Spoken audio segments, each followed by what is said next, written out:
नमस्कार। आज शनिवार। आज आम शुणा कि प्रेरणार कथा मोटिवेशनल। मनीष एक सामाजिक प्राणी। आम समाज रे रही कथा आम समस्ते जाने।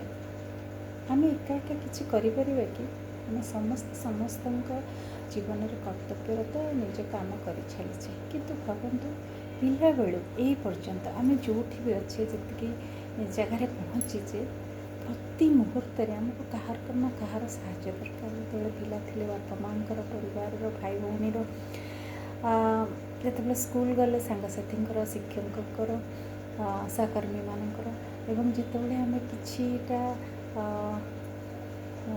कौन एस्टाब्लीश हेले एवं निजको गोटे पोजिशन रखिले जी जहाँ करी तो से तार तार सहकर्मी माने ऑफिस रे निज बॉस से पियन हो सिक्यूरिटी गार्ड हो स्वीपर हो समस्त किसी ना कि साहाय्य आजिकल लोक मैंने आम समस्ते घर काम भी लोक रखुचे आया रखुचे तो समस्त साहाय्य सांगरे आम आगे बढ़ीचे एवं प्रति मुहूर्त साथी सहयोगिता दरकार।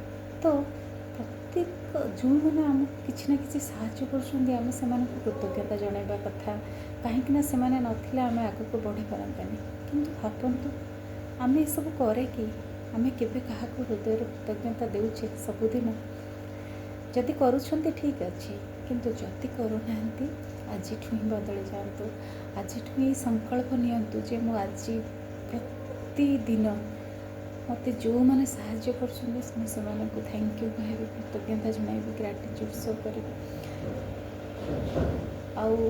आपन करवा आरंभ कर दिंतु जदि प्रत्यक्ष न कर परोक्ष मन भितर कृतज्ञता जनातु एवं सबुठ ऊपर जहाँ को विश्वास करे भगवान को धन्यवाद दिंतु मोर प्रति मुहूर्त पर मोर प्रति सफलता मोर प्रति पहाड़ जोटा आम जीवन में मो चला पथरे चली बढ़ी चली सब बाधा विघ्न को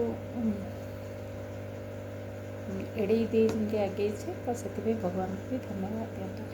तो आज आम सब यही कृतज्ञता ज्ञापन करवा प्रत्यक्ष ना परोक्ष प्रति मुहूर्त कृतज्ञता जनातु जी आपको जहाँ भी किसी भी उपहार पाँच दिन में तो समस्त को कृतज्ञता जनातु आ कृतज्ञता जनईकि आपण अनुभव करें आपन के मन हल्का होते खुशी रोचे आप बहुत आनंदित लगे। तो मुझे भावुँ आप कथा पर ध्यान देवे एवं खुशी रे। Thank you.